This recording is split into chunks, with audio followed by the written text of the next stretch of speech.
نحمده ونصلي على رسوله الكريم أما بعد فقد قال الله تعالى في القرآن الكريم وفي الفرقان المجيد بعد أعوذ بالله من الشيطان الرجيم بفضل بسم الله الرحمن الرحيم الذين آمنوا تطمئن قلوبهم بذكر الله ألا بذكر الله تطمئن القلوب صدق الله العلي العظيم وكان رسول الله صلى الله عليه وسلم يذكر الله على كل أحيانه صدق رسول الله صلى الله عليه وسلم. இம்மாபெரும் வையகத்தை படைத்த அல்லாஹ் இதில் பல அலங்காரங்களை ஆக்கியிருக்கிறான். அந்த அலங்காரங்களை பலருடைய மில்கியத் கைவசம் ஆக்கியிருந்தாலும் கூட அவர்களிடத்திலே நிம்மதி இருக்கிறதா என்றால், இவ்வளவு சொத்துக்களை சேர்த்து வைத்த அவர்களிடத்திலே நிம்மதி கொஞ்சமாவது இருக்கிறதா என்றால் அது சந்தேகத்திற்குரிய விஷயம்தான். இந்த நிம்மதியை பற்றி அல்லாஹ் தஆலா குர்ஆனிலே கூறி காட்டும் பொழுது, அல்லதீன ஆமனு தத்மஇன்னு குலூபுஹும் பிதிக்ரில்லாஹ், ஈமான் கொண்டவர்களாகிறவர்கள் அவர்களிடத்திலே அல்லாஹ்வுடைய திக்ரை கொண்டு அவர்களுடைய உள்ளம் நிம்மதி பெற்றிருக்கும் என்பதாக. மேலும் அந்த ஆயத்துடைய தொடர்ச்சியிலே அலா பிதிக்ரில்லாஹி தத்மஇன்னு குலூப், அல்லாஹ்வுடைய திக்ர் தான் உள்ளத்தை நிம்மதியாக்கக்கூடியது என்பதாக அல்லாஹ் தஆலா இவ்வாறு கூற, நபி ஸல்லல்லாஹு அலைஹி வஸல்லம் அவர்கள் எவ்வாறு அல்லாஹ்வை திக்ர் செய்யக்கூடியவர்களாக இருந்தார்கள் என்பதை பார்க்கும் பொழுது, அபூ ஹுரைரா ரலியல்லாஹு தஆலா அவர்கள் கூறுகிறார்கள், நபி ஸல்லல்லாஹு அலைஹி வஸல்லம் அவர்கள் சஹாபாக்களுக்கு மட்டும்தான் நீங்கள் அல்லாஹ்வை இவ்வாறு திக்ர் செய்யுங்கள், இப்படி திக்ர் செய்யுங்கள் என்பதாக கூற மாட்டார்கள். மாறாக அவர்களும் அல்லாஹ்வை சதா எப்பொழுதும் திக்ர் செய்யக்கூடியவர்களாக இருந்தார்கள் என்பதாக. இதை வலுவூட்டும் விதமாக ஆயிஷா ரலியல்லாஹு தஆலா அவர்கள் கூறுகிறார்கள், கான ரசூலுல்லாஹி ஸல்லல்லாஹு அலைஹி வஸல்லம் யذ்குருல்லாஹ அலா குல்லி அஹ்யானிஹி, நபி ஸல்லல்லாஹு அலைஹி வஸல்லம் அவர்கள் அல்லாஹ்வை சதா அவர்களுடைய உயிர் எப்பொழுது உடலை விட்டு போனதோ அது வரையும் அல்லாஹ்வை சதா எப்பொழுதுமே திக்ர் செய்யக்கூடியவர்களாகவே இருந்தார்கள் என்பதாக. யஹ்யா அலைஹி வஸல்லம் அவர்கள் அவர்களுடைய கூட்டத்தை பார்த்து கூறினார்கள், அல்லாஹ்வை நீங்கள் திக்ர் செய்வது எவ்வாறு தெரியுமா?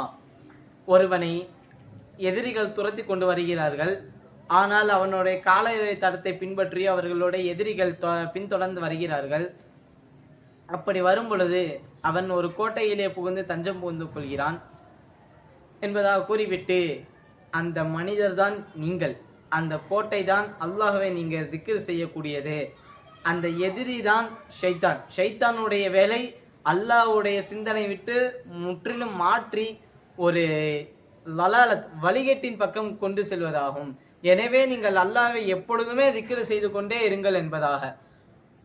இது இவ்வாறு இருக்க, முஆத் இப்னு ஜபல் ரலியல்லாஹு தஆலா அவர்களை யமன் நாட்டிற்கு கவர்னராக நியமித்து வாகனத்திலே அமர்ந்து கொண்டிருக்கும் பொழுது நபி ஸல்லல்லாஹு அலைஹி வஸல்லம் அவர்களை பார்த்து கேட்டார்களாம், யா ரசூலுல்லாஹ், இருக்கிறதிலேயே அல்லாஹ்விடத்திலே உயர்ந்த அமல், அல்லாஹ்விடத்திலே பிரியத்திற்குரிய அமல் எது என்பதாக.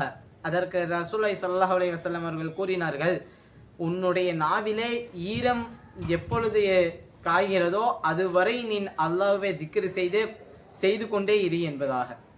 நாவிலே ஈரம் எப்பொழுது காயும் என்றால் மௌத்தானால் தான் நாவிலே ஈரம் காயும். எனவே மௌத்தாகும் வரை அல்லாஹ்வை எப்பொழுதுமே திக்ர் செய்து கொண்டே இருக்க வேண்டும் என்பதாக. ஒரு முறை அனஸ் ரலியல்லாஹு தஆலா அவர்கள்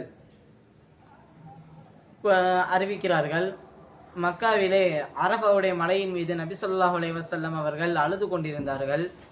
எதுவரை என்றால் அவர்களுடைய கண்ணீர் அவர்கள் தாடியை நனைத்து தாடியிலிருந்து ஒவ்வொரு சொட்டாய் கீழே சிந்து தரையும் நனைத்து கொண்டிருந்தது. இதை பார்த்து நானும் அழுது விட்டேன். நபி ஸல்லல்லாஹு அலைஹி வஸல்லம் அவர்கள் என்னிடத்தில் கேட்டார்கள், ஏன் நீ இவ்வாறு அழுகிறாய் என்பதாக. அதற்கு நான் கூறினேன், யா ரசூலுல்லாஹ், நீங்கள் அழுததின் காரணமாகத்தான் நானும் அழுது விட்டேன் என்பதாக. அதற்கு ரசூலுல்லாஹி ஸல்லல்லாஹு அலைஹி வஸல்லம் அவர்கள் கூறினார்களாம், நான் அல்லாஹ்வை அச்சப்பட்டு அல்லாஹ் என்னை தண்டித்து விடுவானோ, அல்லாஹ்வின் அச்சத்தின் காரணமாக நான் அவனை திக்ர் செய்து கொண்டு அழுது கொண்டிருந்தேன் என்பதாக. எனவே நபி ஸல்லல்லாஹு அலைஹி வஸல்லம் அவர்களை இவ்வளவு அழுது அல்லாஹ்விடத்தில் திக்ர் செய்தார்கள் என்றால் நாம் எந்த அளவு திக்ர் செய்ய வேண்டும் என்பதை சிந்தித்து பார்க்க வேண்டும்.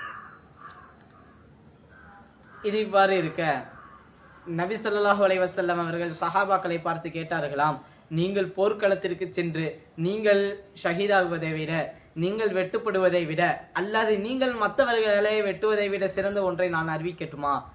மேலும் அல்லாஹ்விடத்தில் உங்களுடைய அந்தஸ்தை உயர்த்தக்கூடிய ஒரு அமலை நான் உங்களுக்கு அறிவிக்கட்டுமா?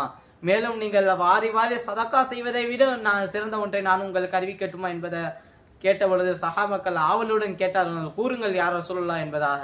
அதற்கு ரசூலுல்லாஹி ஸல்லல்லாஹு அலைஹி வஸல்லம் அவர்கள் கூறினார்களாம், அல்லாஹ்வை நீங்கள் எப்பொழுதும் திக்ர் செய்து கொண்டே இருங்கள், நீங்கள் அல்லாஹ்வை திக்ர் செய்வதை மட்டும் விட்டுவிடாதீர்கள் என்பதாக.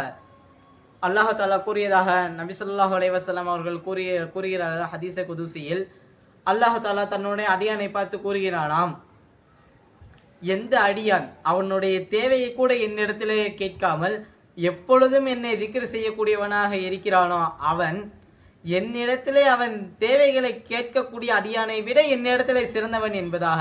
எனவே திக்ருடைய மகத்துவம் இந்த அளவு இருக்கிறது. நாம் எந்த அளவு திக்ர் செய்ய வேண்டும் என்பதை நாம் நினைத்து பார்க்க வேண்டும்.